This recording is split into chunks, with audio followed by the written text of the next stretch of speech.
The first time I truly heard silence, I was sitting on the edge of a bamboo forest in the early hours before dawn. The world was still cloaked in the quiet hush of night, and I had nothing but a woolen blanket around my shoulders and my breath to remind me that I was alive. For most of my life, I ran from silence. I filled every space with noise, conversations, music, television, plans, worries. I feared the quiet because I didn't know what I'd find in it. I thought silence meant emptiness, and I was terrified of discovering how hollow I might actually be. But something shifted that year. Maybe it was the exhaustion. Maybe it was the subtle ache in my soul that even the most inspiring podcasts and motivational speeches couldn't touch. Or maybe it was fate guiding me gently but firmly to the monastery on the outskirts of Kyoto. The monk who greeted me was old. Not the kind of old that makes you feel sorry for someone, but the kind of old that makes you curious, like he'd seen something beyond the surface of this world. He didn't ask me many questions. He simply pointed to a mat beneath the trees and said, "Sit." So I did. The first few days were unbearable.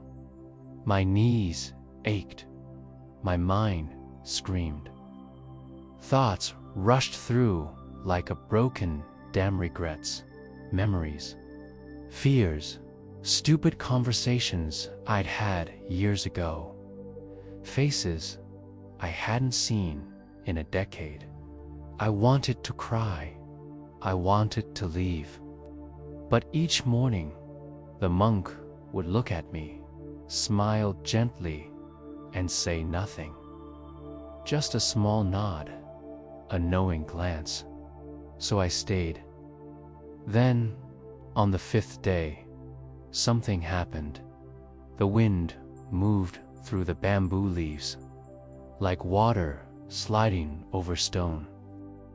A small bird landed near me, tilted its head, then flew away. And suddenly, I wasn't trying to stop my thoughts anymore. I wasn't fighting the silence. I was simply ...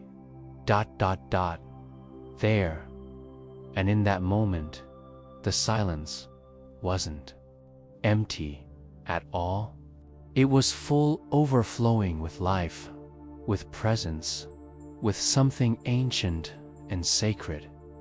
It didn't feel like I had found peace. It felt like peace had found me. Like it had always been there, patiently waiting beneath the layers of distraction and noise. Later that evening, I spoke with the monk for the first time in days. I asked him, "Why didn't you guide me? Why didn't you tell me how to quiet the mind?" He smiled, took a sip of tea, and said, "The mind does not quiet through force. It quiets when you stop trying to tame it like a wild horse and begin to sit beside it like an old friend." His words struck something deep in me. I had spent my whole life trying to fix myself, improve myself, become someone better, more successful, more respected, more loved. But I had never simply sat with myself, never listened, never just been. That night, I didn't resist the silence. I embraced it. I watched the stars appear one by one through the open window of my small room. I listened to the soft hum of the insects and the rhythmic breathing of the earth. I was whole, exactly as I was. In the days that followed, I began to understand what Zen truly meant. It wasn't about becoming enlightened in some grand, mystical way. It was about returning again and again to the present, to the breath, to the gentle rhythm of life unfolding without control, without judgment. One morning, I asked the monk, "When did you know you had found stillness?" He looked at the steam rising from his tea, then said, "When I stopped searching for it." And that, perhaps, is the essence of Zen. Stillness is not a destination. It is not a goal. It is the space within us that never left. The sound of stillness is not silent, it hums with truth, with awareness, with freedom. And as I sit here now, telling you this story, I can hear it again, not in the absence of noise, but in the surrender of striving, in the breath, in the now. This is how my Zen journey began, not with a revelation, but with a return. A return to what had always been waiting, stillness and the beautiful sound it makes. When you finally listen, it was the night the storm came that I truly understood the chaos inside me. The monastery had no walls. Live mountains held us. That evening, thick clouds rolled in like a blanket of shadows, swallowing the sun early. I was alone, meditating near the wooden deck, when the wind began to howl, and the rain came fast, falling sideways. Thunder echoed off the cliffs, and the forest behind us swayed like a living sea. My first instinct was to run, to seek shelter, hide from the violence outside. But before I could move, I saw him, the old monk. He stood at the edge of the deck, his thin robe soaked, his eyes closed, face turned up toward the storm, as though it were sunlight. He didn't flinch at the wind, didn't move when lightning split the sky. He stood still, if the storm couldn't touch him. I couldn't understand it. Later, when I asked him why he didn't move, why he didn't seek shelter, he said something that changed me forever. How can I fear the storm outside when I've already made peace with the one inside? I didn't know what he meant then, not fully, but I wanted to, because truthfully, the storm inside me had never stopped raging. Even when the skies were calm, my mind was a battlefield. Anger, regret, fear. I smiled at others, nodded through conversations, pretended to be centered. But inside, I was always bracing for something to fall apart. The next day, after the storm had passed, the monk invited me to walk with him through the wet forest. We walked for hours without words until we reached a clearing where a tree had fallen, torn out by the wind. Its roots lay exposed, twisted and raw. He pointed to it. "This tree stood tall for decades," he said. "But the roots were shallow. The storm revealed that." I asked quietly, "And how do we grow deeper roots?" He smiled without looking at me. "By standing in the storm, not running from it." It was then I understood. The storm wasn't just wind and rain. The storm was everything I had been avoiding: pain, memories, mistakes, truths I didn't want to face. That night, I didn't go to my room when the wind picked up again. Instead, I sat outside beneath the awning, watching the trees sway and listening to the distant rumble of thunder. And slowly, I let the storm inside me rise. I let the thoughts come, the ones I always tried to silence. I remembered the father I could never please, the friendships I lost because I was too afraid to be honest, the moments I had failed and pretended I hadn't. I felt the shame. I felt the grief. I didn't fight them this time. I didn't tell them to leave. I simply watched them, like clouds passing across the moon, and something remarkable happened. They passed. For the first time in my life, I didn't drown in my emotions. I watched them rise, crest, and fade like waves on the ocean. They were not permanent. They were not who I was. They were just weather, passing weather. The next morning, I told the monk what had happened. "Cups. The storm is a teacher," he said. "But most people only listen after it breaks something.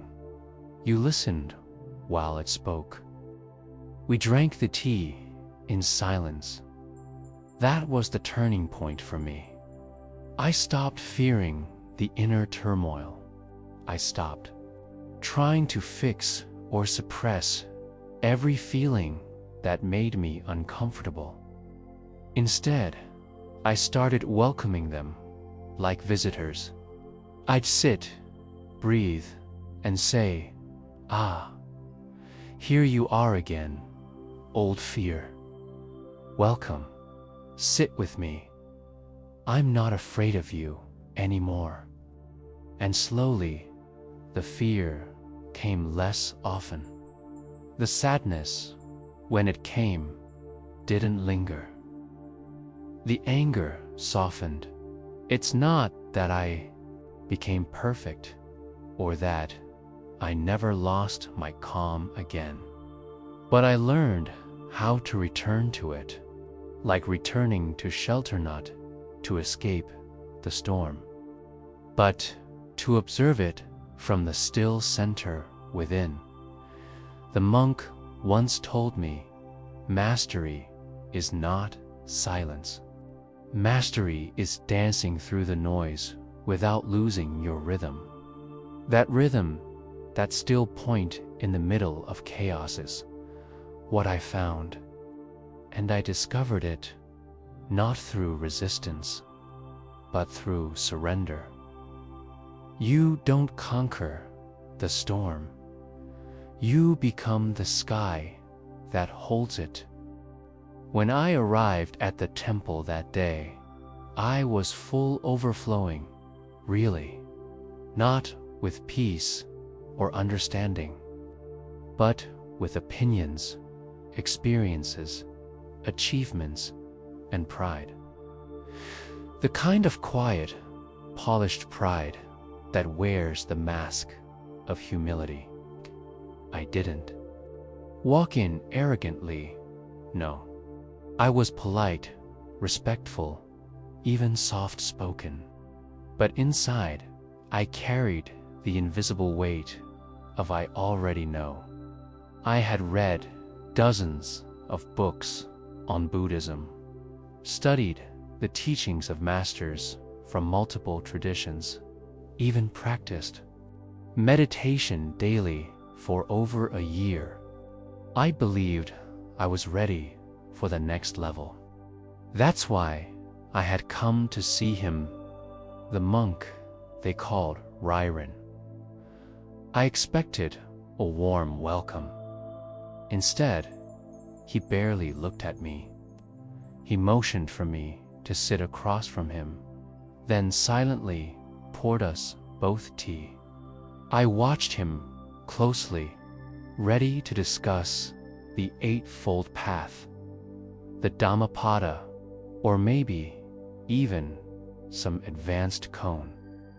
I was prepared to impress him with the depth of my knowledge. But he said nothing, just passed me the tea, trying to break the silence. I cleared my throat and began speaking. I've been practicing mindfulness for a while now, I said. I've read Thich, Nhat Hanh, Dogen, even some of the Tibetan texts. I've experienced moments of clarity during Zazen that felt truly transcendent. What I'm looking for now is a deeper insight, something advanced. He didn't respond, so I kept talking about my journey, about how people around me now saw me as the calm one, the mindful one, the balanced one. Still, he said nothing. I began to feel awkward, maybe even irritated. Wasn't this man supposed to guide me? Finally, after what felt like an eternity, he picked up the teapot and began to pour into my cup, again though it was already full. The tea overflowed, spilling onto the table, dripping onto the floor.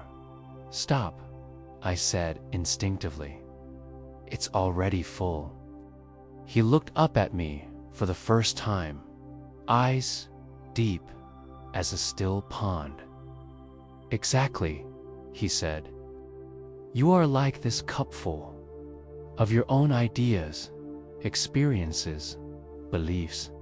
How can I offer you anything when there is no space? His words hit me like a stone. I sat there in stunned silence, the tea cooling between us. No one had ever said that to me before. I had always been praised for my curiosity, my depth of thought, my drive to learn. But I realized then that I hadn't come to learn, had come to confirm, to have my beliefs validated. My ego wanted to be recognized. That evening, I wandered alone through the stone garden behind the temple.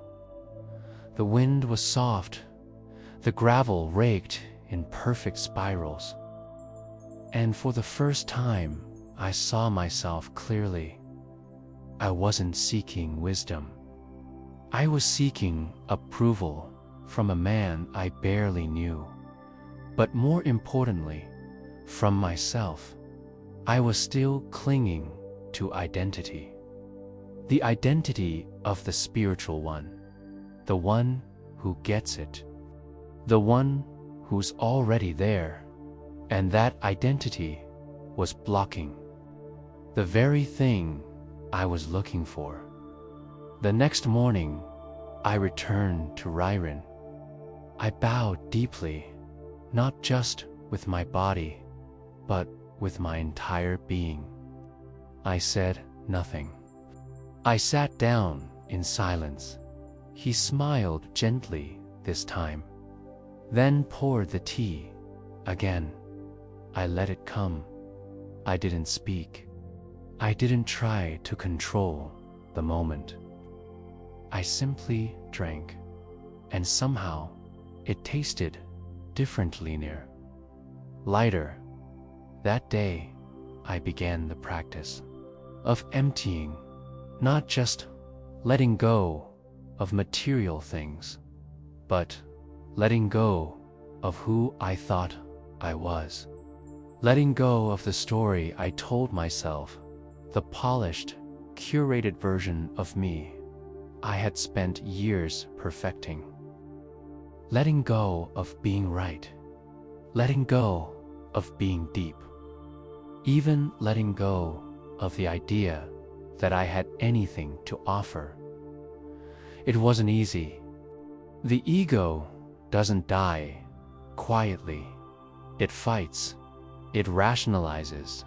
It tells you that surrender is weakness, and that if you let go, you'll become invisible, forgotten. But in that emptiness, I found something I had never expected. Peace. Not the kind that comes from achievements or recognition, but the kind that comes when you stop needing them. Emptiness, I learned, is not a lack. It's a space for presence, a space for truth, a space where the universe can finally pour something in. Weeks later, Ryron told me, when you are nobody, everything becomes your teacher. But when you are somebody, nothing can teach you.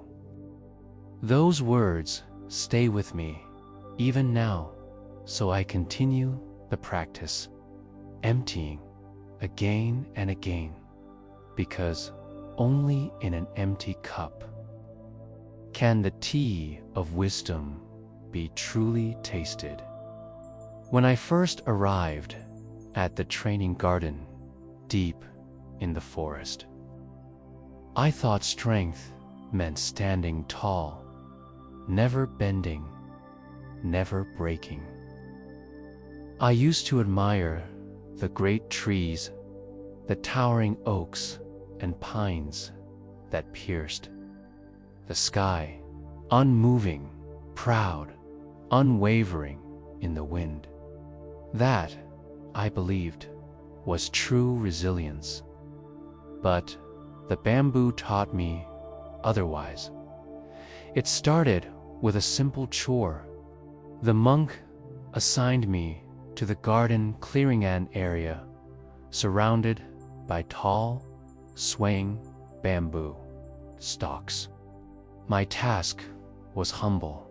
Sweep the fallen leaves each morning. Tend to the soft moss between the roots, and most importantly, observe.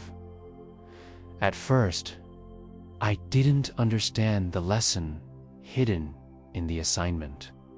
I was eager for something more spiritual, meditation, scripture study, maybe a one-on-one with a master monk. But instead, I was left with a broom and a quiet grove of bamboo. Every day, I swept. At first impatiently, then slowly, with more attention. And each day, I watched the bamboo. I noticed how it moved. Even in the harshest wind, it never snapped. It bent with the breeze, swaying effortlessly. While other trees creaked and groaned or lost branches to the storm, the bamboo danced. And when the wind stopped, it returned upright, calm, and unbroken. One evening, a storm rolled in, a real one, not just of clouds, but of emotions. That day, I had received a message from the outside world, an email from my old job, informing me that someone I had trained had taken over my position permanently. The position I had clung to. The identity I wasn't ready to admit I'd lost. Anger rose first, then sadness. I hadn't realized how much of my worth was still tied to that role. How rigidly I had held on to the image of who I was. I took the broom and went to the bamboo grove that night, sweeping in the dark, not to clean, but to breathe. The wind howled around me, and as the storm pressed against the stalks, I watched them again bowing, but not breaking, yielding, yet never defeated. That's when the lesson finally clicked. I had lived my life like an oak unwilling to bend. I clung to control, resisted change, and mistook resistance for strength. But all it had done was make me brittle. One disappointment could crack me. One betrayal, and I'd splinter. One unexpected turn, and I was lost. But the bamboo thrived not by being unshakable, but by flowing with what came. The next morning, I asked the monk why he had assigned me to the garden. He smiled and said, "Bamboo doesn't fight the wind, it befriends it. That's why it survives." That simple truth rewrote something inside me. In the days that followed, I began to see how inflexible I had been with my own life. I had tried to force outcomes, control relationships, fix people, fix myself.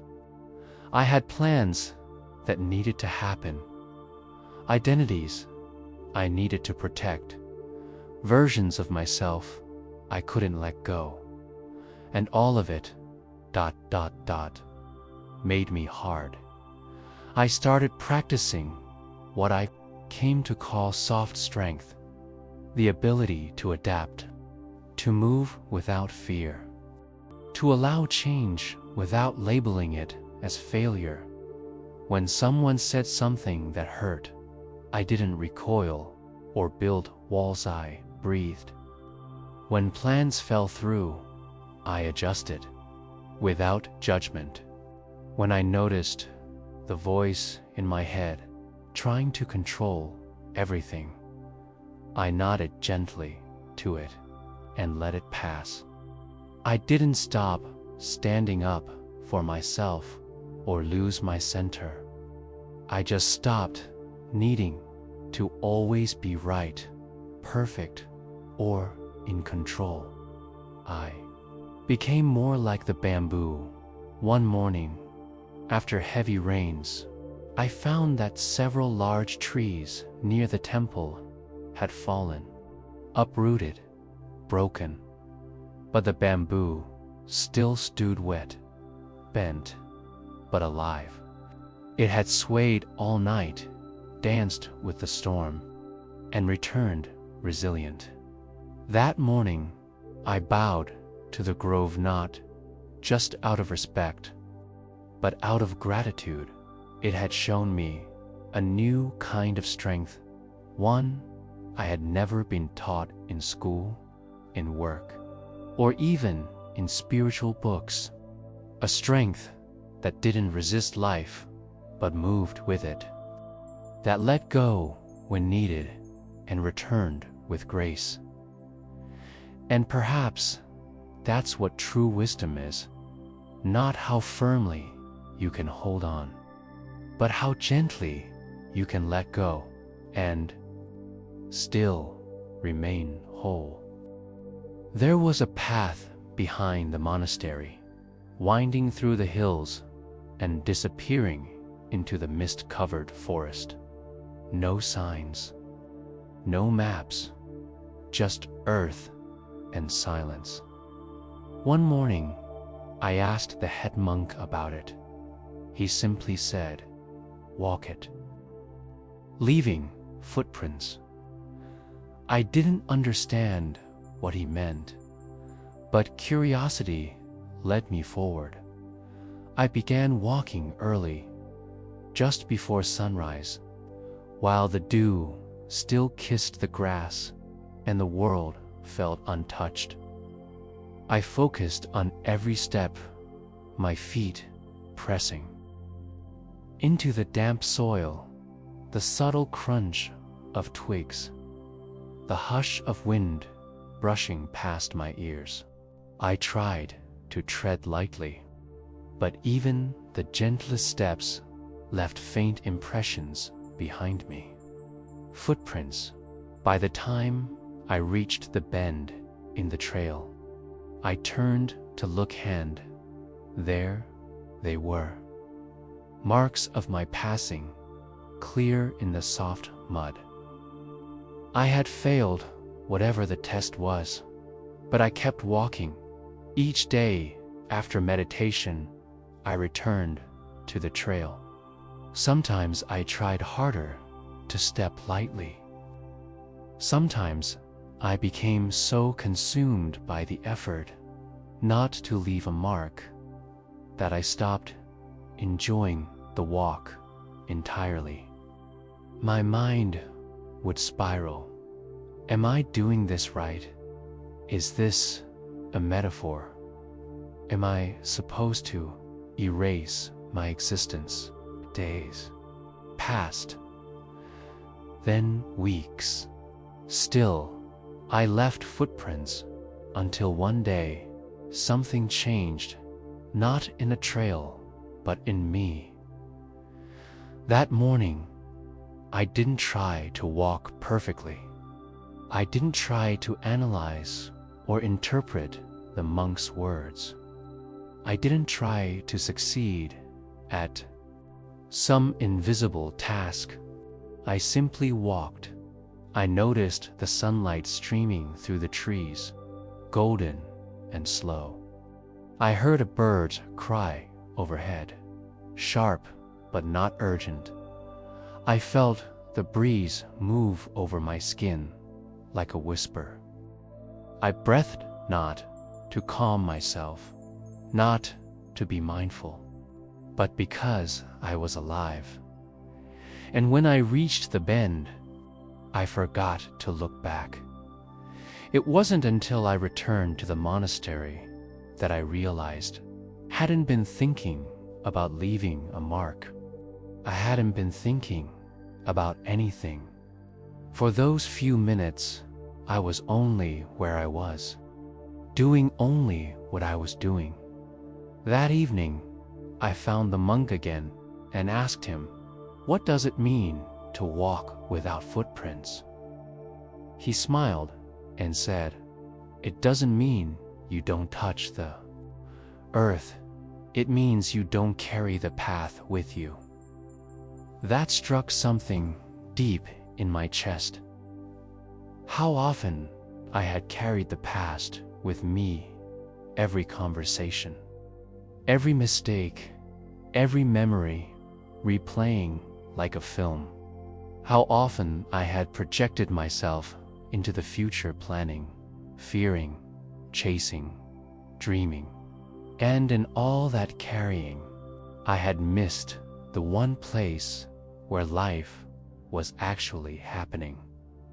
Now, living in the present isn't as poetic as it sounds. It's not a perfect peace or an eternal bliss. It's raw, honest, sometimes even painful, but it's real. I began noticing how often I wasn't present. When I ate, I was already thinking about what came next. When I listened, I was formulating My reply, when I walked, my mind was miles ahead or years behind. I was alive, but not truly living, so I started over. Each sip of tea became a ritual. Each step on the temple floor became a meditation. When I smiled at another monk, I looked into his eyes, truly looked. When I washed my face in the morning, I felt the water, cold, clean, present. There were no fireworks, no sudden enlightenment, just moments clear, whole, untouched by thought. And the more I lived that way, the lighter I became. I realized that presence is not something we find. It's what's left when we stop grasping. It's the space between thoughts, the pause between breaths, the silence beneath the noise. One day, I returned to the path behind the monastery. The rain had washed it clean.